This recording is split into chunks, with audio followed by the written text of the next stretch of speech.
Hello everyone, welcome to इन्वायरट्रिक्स। मैं हूं डॉक्टर सविता कलशन। और कैसे हैं आप सब? होप सो आप सब ठीक होंगे। तो आज का जो लेक्चर है वो हम रखेंगे हमारा PYQ सीरीज़ पर। PYQ सीरीज़ जो है, बीच में हमने जो है एक डिसकंटिन्यूटी, हमें बहुत लंबा डिसकंटिन्यूटी जो है हमें देखने को मिला है, लेकिन अब के बाद से हम कंटिन्यूसली जो है हम अपने लेक्चर्स को रिकॉर्ड करेंगे और अपनी सीरीज़ जो है PYQ की वो कंटिन्यू रखेंगे। थ्योरी लेक्चर्स में अगर किसी को किसी टॉपिक पर डाउट हो या फिर को चाहते हो कि किसी पर्टिकुलर टॉपिक पे मैं लेक्चर रिकॉर्ड करूं, तो आप मुझे कमेंट बॉक्स में बता सकते हैं। और जिन बच्चों ने अभी तक मेरा चैनल लाइक शेयर सब्सक्राइब नहीं किया है, तो please like share subscribe my channel for more information related to environmental science exam. ठीक है, तो चलिए देखते हैं क्वेश्चन नंबर 1। क्वेश्चन नंबर 1 क्या कह रहा है? वेदर फिनोमिना लिस्ट आपको दे रखा है, लिस्ट 1 और लिस्ट 2। वेदर फिनोमिनाज आपको दे रखे हैं, साइक्लोन, थंडरस्टॉर्म, यूरिकेन और टोरंटो। एंड करेक्टरिस्टिक्स आपको बता रखे हैं कि इनमें से कौन कौन सा characteristic that is match with the list 1। तो सबसे पहले अगर हम बात करें साइक्लोन की, तो साइक्लोन बेसिकली क्या है यहाँ पर?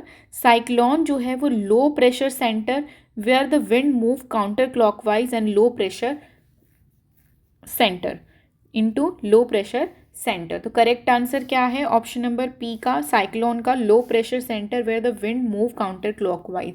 साइक्लोन में बेसिकली क्या होता है? Cyclone form a low pressure centre and wind rotate counter clockwise. Winds कैसे रोटेट करती हैं? काउंटर क्लॉकवाइज जो है वो रोटेट करती है। सेंटर कैसा रहेगा? लो प्रेशर सेंटर रहेगा आपका साइक्लोन में। और विंड जो है वो किस में मूव करती हैं आपका? Always remember counter clock wise. कैसे मूव करती हैं? Counter clock wise. Counter clock wise जो है आपकी विंड्स मूव करती हैं इन दी नॉर्दर्न हेमिस्फेयर।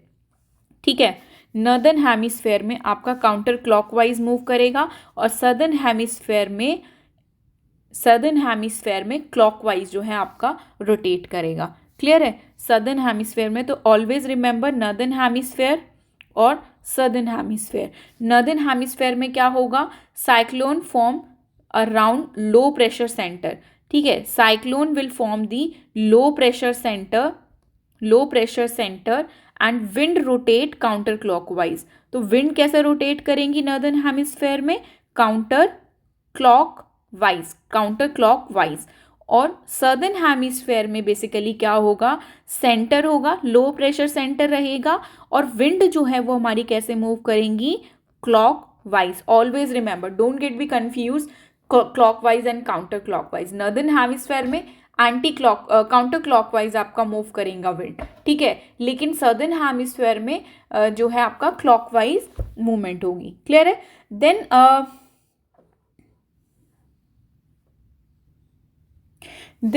सेकेंड हम बात करेंगे थंडरस्टॉर्म की। थंडरस्टॉर्म दैट इज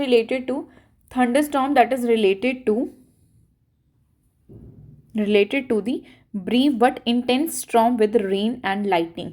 बहुत ज़्यादा इंटेंस रेन हमें देखने को मिलती है, लाइटनिंग हमें देखने को मिलती है। तो intense rain storm and lightning cause the thunderstorm, that will cause the thunderstorm. इसका ड्यूरेशन कितना रहता है? कुछ मिनट से लेके कुछ आवर्स तक का जो है इसमें ड्यूरेशन हमें देखने को मिलता है। मिनट टू आवर का जो ड्यूरेशन है हमें वो देखने को मिलता है। कमेंट बॉक्स में आप मुझे बताएंगे थंडरस्टॉर्म जो है वो कौन से ग्लोबल स्केल को जो है वो मेज़र करता है, माइक्रो, मीजो या फिर ग्लोबल। कौन सा स्केल, प्लेनेटरी और ग्लोबल, कौन से स्केल को जो है ऐसे हम थंडरस्टॉर्म को मेज़र करते हैं? तो आप मुझे कमेंट बॉक्स में बताएंगे। तो इसका ऑप्शन क्या है? ऑप्शन नंबर 3 इसका करेक्ट आंसर है। अब देखें ऑप्शन में पी का क्या है? 4। पी का 4। अब देखो दो ऑप्शंस में दे रखा है। क्यू का क्या है? क्यू का हमें दे रखा है 3। तो option number 4 will be the correct answer. ठीक है, यूरिकेन की अगर हम बात करें, hurricane that is it is the huge tropical storm with gale force. It is the huge tropical storm with the gale force, gale winds. ठीक है, गेल winds जो है हमें देखने को मिलता है। गेल फोर्स जो है हमें किस में देखने को मिलेगा? यूरिकेन में। तो hurricane are the huge tropical storms with gale force wind. ठीक है। विंड स्पीड क्या रहेगा आपका, greater than 63 kilometer per hour जो है हमें विंड स्पीड हमें देखने को मिलेगी। And they are the strongest type of cyclonic storm in the Atlantic. It is the strongest type of cyclonic storms in the Atlantic. Clear है, जिसको हम यूरिकेन्स को हम समटाइम टाइफून या फिर साइक्लोन्स भी बोलते हैं इन अदर रीजन। ठीक है, डिफरेंट डिफरेंट लोकेशन पे इसका अलग अलग नाम जो है वो बोला जाता है। अगर speed limit 60 greater than 63 kilometer per hour जो अगर रहेगी दैट इज यूरिकेन, और ये गेल फोर्स विंड्स होती हैं। And hurricane are the huge tropical storm with gale force wind. Always remember the keyword gale force wind, gale force wind. Clear है। And tornado की अगर हम बात करें तो tornado that is the smallest but most violent weather system. It is the smallest but most violent weather system, most violent weather system. तो most violent weather system और disturbance की बात होगी तो दे are talking about the tornado, they are talking about the tornadoes. ठीक है, तो thunderstorm की बात करेंगे तो लाइटनिंग होगा, हैवी रेनफॉल होगा। ठीक है, कुछ मिनट से लेके कुछ आवर तक का ये फिनोमिना होता है। और यूरिकेन्स की अगर हम बात करें तो गेल फोर्सेस विंड की वजह से दैट जो ये कॉज हो रहे हैं। और विंड स्पीड क्या रहेगा, greater than 63 kilometer per our का जो स्पीड हमें विंड स्पीड हमें देखने को मिलेगा। And this is the strongest type of cyclonic storm in the Atlantic. Atlantic में सबसे स्ट्रॉन्गेस्ट टाइप ऑफ साइक्लोनिक जो है विंड्स हमें यहाँ पर देखने को मिलती है। क्लियर है, जिसको हम टाइफून के नाम से भी जानते हैं। टोरेंटो की अगर हम बात करें it is the smallest but most violent weather system, extremely high wind speed in narrow funnel shaped cloud. ठीक है, बहुत ज़्यादा फास्ट विंड स्पीड्स हमें देखने को मिलेगी। अब प्लस 300 किलोमीटर पर आवर की जो है वो विंड स्पीड हमें देखने को मिलेगी। तो विंड स्पीड टोरेंटो में बहुत ज़्यादा होती है। डिस्ट्रक्शन भी जो है, हाई डिस्ट्रक्शन जो है हमें टोरेंटो की वजह से देखने को मिलता है। And it is the severe form of thunderstorm, it is the severe form of thunderstorm. बहुत ज़्यादा डिस्ट्रक्शन देखने को मिलता है टोरेंटो में क्योंकि विंड स्पीड भी बहुत ज़्यादा होती है। क्लियर है, तो करेक्ट आंसर क्या है ऑप्शन नंबर 1 का, D is the correct answer. ये आपसे क्वेश्चन पूछा गया है यूजीसी नेट 2024 में। क्लियर है, नेक्स्ट क्वेश्चन देख लेते हैं। Arrange the following mineral found in colloidal size friction in their increasing order of cation exchange capacity, increasing order of their cation exchange capacity.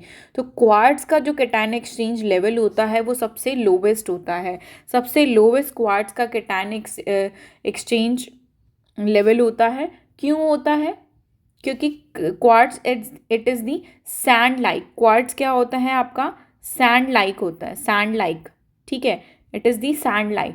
ठीक है, has almost no surface charge. ठीक है, तो इसमें surface charge जो है हमें देखने को नहीं मिलता है, इसीलिए कैटायन एक्सचेंज, अगर सरफेस चार्ज ही नहीं होगा तो कैटायन एक्सचेंज कैपेसिटी भी जो है वो क्या होगी, नहीं होगी। ठीक है, कैटायन एक्सचेंज कैपेसिटी भी क्या होगी, नहीं होगी। तो क्वार्ट्ज सबसे पहले आएगा। अब ऑप्शंस में देखो, सबसे पहले सी। ठीक है, इन्होंने पूछा क्या है, इंक्रीजिंग ऑर्डर में लगाना है, तो सी सबसे लोवेस्ट क्वार्ट्ज का है। क्वार्ट्ज के बाद आता है आपका केलोनाइट। केलोनाइट का अगर हम देखें तो केलोनाइट जो है it is the layer clay mineral but very low surface charge. ठीक है, ये क्या होती है, एक लेयर्ड क्ले मिनरल्स होती हैं। केलोनाइट क्या है, आपकी लेयर्ड क्ले मिनरल्स हैं, लेकिन बहुत लो सरफेस चार्ज हमें देखने को मिलता है। तो कैटायन एक्सचेंज कैपेसिटी की अगर हम बात करें केलोनाइट की कितनी रहेगी आपकी, केलोनाइट की जो कैटायन एक्सचेंज कैपेसिटी होती है वो 3 to 15 MEQ मिली पर इक्वी 100 ग्राम होती है, मिली इक्वी पर 100 ग्राम होती है। तो 3 से 15, ठीक है, 3 से 15 कैटायन एक्सचेंज कैपेसिटी होती है। मॉन्ट्रोमोलाइट की अगर हम बात करें तो एज कंपेयर टू केलोनाइट इसका हाई कैटायन एक्सचेंज कैपेसिटी होती है। High charge clay that expand and hold many cations, इसमें बहुत सारे कैटायंस को ये क्या करके रखता है, होल्ड करके रखता है, इसलिए इसकी कैटायन एक्सचेंज कैपेसिटी भी जो है वो क्या रहेगी, ज़्यादा रहेगी। ठीक है, देन लास्ट अगर हम बात करें ऑर्गेनिक मैटर की सबसे हाईएस्ट कैटायन एक्सचेंज कैपेसिटी होती है। सबसे हाईएस्ट कैटायन एक्सचेंज कैपेसिटी होती है कितनी, 200 से 400। मोनोमोन्ट्रोलाइट की कितनी होती है, मॉन्ट्रोमोलाइट की कितनी होगी, मॉन्ट्रोमोलाइट की जो है आपकी 80 से लेके 150 तक की होगी, ठीक है, 80 to 150 और 200 to 400, और क्लिनाइट की 3 से 15। तो सबसे लोवेस्ट किसकी हुई, क्वार्ट्ज की। क्वार्ट्ज के बाद किसकी हुई, क्वार्ट्ज के बाद क्लिनाइट की 3 से 15। क्लिनाइट क्वार्ट्ज की तो 0 ही है, ठीक है। क्लिनाइट के बाद मोनोमोन्ट्रोलाइट की, देन उसके बाद आपकी ऑर्गेनिक मैटर की सबसे हाईएस्ट होगा cation exchange capacity. They are talking about the cation exchange capacity. Clear है? तो correct answer is option number c is the correct answer. Then next question देख लेते हैं। नेक्स्ट क्वेश्चन क्या कह रहा है, Darcy law in a stream is depend on. Darcy law in a stream is depend on, Darcy law in a stream. तो Darcy law basically what is, Darcy law क्या कहता है, क्यू दैट इज डिस्चार्ज, ठीक है। Darcy law q is equals to coefficient of permeability, coefficient of permeability into में hydraulic conductivity, hydraulic gradient, ठीक है, into में क्रॉस सेक्शनल एरिया, इनटू में cross sectional area of soil through which water flow, ठीक है।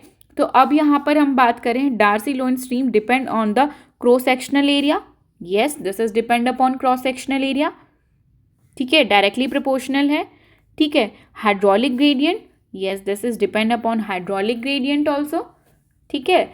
and they are coefficient of permeability, k coefficient of permeability पे भी depend करेगा। so kf Darcy law depend upon the cross sectional area, hydraulic gradient and coefficient of permeability, coefficient of permeability याद रहेगा। q is equals to में KIA, किया, ठीक है, किया गाड़ी देखिए, पढ़ा होगा, सबसे ज़्यादा दिख जाती है रोडों पे जब हम ट्रैफिक लाइट्स पे या कहीं होंगे तो किया क्यू इज इक्वल्स टू किया। के stands for coefficient of permeability, I stands for hydraulic gradient and A stands for cross sectional area of soil. तो हमेशा जब भी आप किया गाड़ी देखेंगे तो आपको डार्सी लॉ याद आएगा, ठीक है। अब नेक्स्ट क्वेश्चन क्या कह रहा है, hydraulic gradient, coefficient of permeability and gravitational force. Gravitational force पे दिस इज नॉट डिपेंडेंट, ठीक है। तो ऑप्शन नंबर बी गलत हो गया। फ्रिक्शनल फोर्स पे भी डिपेंड नहीं करेगा आपका। फिर से ग्रेविटेशनल फोर्स की बात कर रहे हैं, फिर से जहाँ पर ग्रेविटेशनल और फ्रिक्शनल फोर्स की बात हो रही है वो आपके ऑप्शन हो गए गलत। तो करेक्ट आंसर क्या होगा आपका, correct answer is option number A is the only correct answer, option number A is the only correct answer. Then next and last question देख लेते हैं। ये क्वेश्चन जो है आपसे जून 2024 में आपसे पूछा गया था, ठीक है।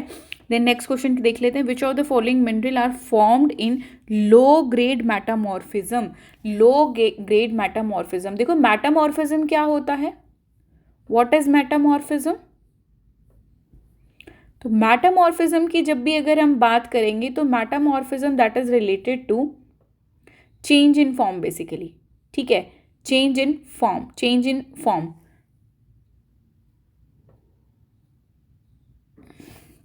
अब क्वेश्चन में क्या है, low grade metamorphism. Low grade metamorphism का मतलब क्या है, it is the process where rock change slightly under the low pressure, ठीक है। लो प्रेशर, लो टेम्परेचर और low pressure, in the low temperature और लो प्रेशर में जो है आपका बेसिकली क्या होगा, आपका फॉर्म जो है कोई रॉक और मिनरल्स वो जो है चेंज कर लेगा, तो हम उसको क्या कहेंगे, low pressure metamorphism, low grade metamorphism, ठीक है। तो under the low grade metamorphism क्या होता है, under the low pressure and temperature, under low pressure and temperature the rocks change slightly and form some mineral, the rock change slightly and form some mineral। जो minerals आपके form होंगे वो कैसे होंगे, soft होंगे, फ्लेकी होंगे और fine grand होंगे, ठीक है। बहुत धीरे धीरे अगर हो रहा है, अंडर लो टेम्परेचर प्रेशर अगर हो रहा है तो धीरे धीरे स्लाइड चेंज हमें देखने को मिलेगा। तो स्लाइड चेंज जब देखने को मिलेगा तो फाइन क्रिस्टल्स जो हैं फॉर्म होंगे, फाइन ग्रेन जो हैं वो फॉर्म होंगे, ठीक है, बहुत फाइन ग्रेन जो हैं वो में फॉर्म होंगे, ठीक है। तो कौन कौन से मिनरल जो है वो आपके लो टेम्परेचर प्रेशर पर जो है लो ग्रेड मेटामॉर्फिज्म पे जो है वो फॉर्म होते हैं। एक होता है क्लोराइड, मस्कोवाइट, बायटाइट, एंडुलोसाइट। ठीक है, बहुत सॉफ्टेस्ट मिनरल्स होते हैं andalusite, these are the softest mineral, chlorite, muscovite और बायटाइट। ठीक है, these are the fine grain minerals. इसके बाद इसमें कोई क्रिस्टलाइजेशन नहीं होता क्योंकि इतना ज़्यादा फाइन पार्टिकल्स होते हैं इनमें, इसके बाद कोई क्रिस्टलाइजेशन नहीं होता है। तो अब आपसे क्वेश्चंस में जो पूछ रखा है तो करेक्ट आंसर क्या होगा इसका? तो मस्कोवाइट, मैंने बोला muscovite is the low grade, garnet, andalusite, kyanite और तो इसमें से जो आपके लो ग्रेड मिनरल है, low grade mineral andalusite, muscovite और andalusite, these are the low grade mineral. But garnet, kyanite और एक्टोलाइट ये क्या है आपके मीडियम ग्रेड और हाई ग्रेड मिनरल्स हैं, मीडियम और हाई ग्रेड मिनरल्स हैं। ठीक है, लेकिन मस्कोवाइट, एंडुलोसाइट, क्लोराइड और बायटाइट और एंडुलोसाइट, ठीक है, ये क्या है आपके लो ग्रेड मिनरल्स है। तो करेक्ट आंसर क्या होगा इसका? ऑप्शन नंबर ए, सी, ए और सी। तो ए सी ई एक्टोलोनाइट, तो a c e is the correct answer for question number 4। Low grade metamorphism में क्या होगा? Muscovite, andalusite, actinolite, this is partially low grade mineral.